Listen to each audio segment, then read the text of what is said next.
naghintay po kami ng 2 years, and then yung 2 years po na yun, nagbabayad na po kami ng equity. So after po namin magbayad ng equity, yun, na-turnover na po sa amin. Kaya po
Babe, come in.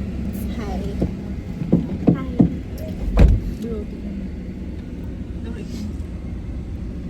Ask you, Oliver. Okay. Anong natutunan niyo sa meeting kayong dalawa? Nagkakaroon kami ng mini concert sa March 22. Okay. Tapos, gagamitin yung money for fundraising. Para magkapera kami. Para sa youth camp? Yes. Okay. Tapos, kailangan namin magbigay ng 100 tsaka 10 kada week. Para sa savings tsaka funds. Hi guys! For today's video, isi-share ko po sa inyo kung paano po kami nagkabahay through Pag-ibig Financing. So first, ipapakita ko po muna sa inyo yung actual unit po namin.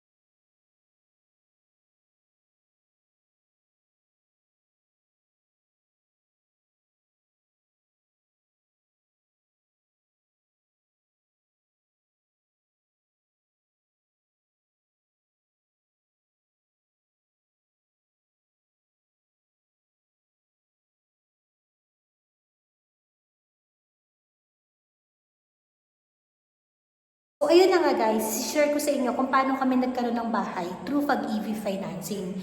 So first, dahil alam nyo naman na nagtatrabaho ang tati ninyo, alam nyo po ba na humanap po muna kami ng real estate. At ito nga pong Alto Verde yung nahanap po namin. So after po namin makakita ng real estate, syempre, nag-process po kami ng down payment para naman po magkaroon po kami ng reservation. Then after po nun, inintay lang po namin mabuo itong pong bahay. Naghintay po kami ng 2 years. And then yung 2 years po na yun, nagbabayad na po kami ng equity. So after po namin magbayad ng equity, yun, na-turnover na po sa amin. Kaya po ini-encourage ko po kayo na sa mga nagtatrabaho po dyan, why not na gamitin po natin yung ating pag-ibig. Yung kinakatas po sa atin sa government mandate, di ba may SSS, PhilHealth, Pag-ibig. Yung pag-ibig po natin is gamitin po natin siya, kumuha po tayo ng bahay. Alam nyo ba mga sis, baka katulad nyo ako, nahihirapan ako na mag-apartment. So ngayon, hindi na kami mag-apartment kasi meron na kaming sariling bahay. And ang tawag nga po pala sa unit na to is townhouse and bear type. Pag sinabi nyo pong bear type, ayan, buo na po yung actual na bahay, katulad po na nakita nyo sa video. Pero, yun nga lang po, kayo po yung magpapaganda nito. Like example, lalagyan nyo po siya ng tiles, papapinturahan nyo, yung design na ayos nyo.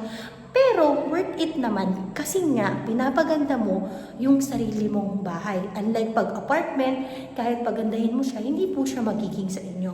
So, I encourage nga po pala na sa lahat po na nagtatrabaho is kumuha po tayo ng bahay through Pag-ibig Financing.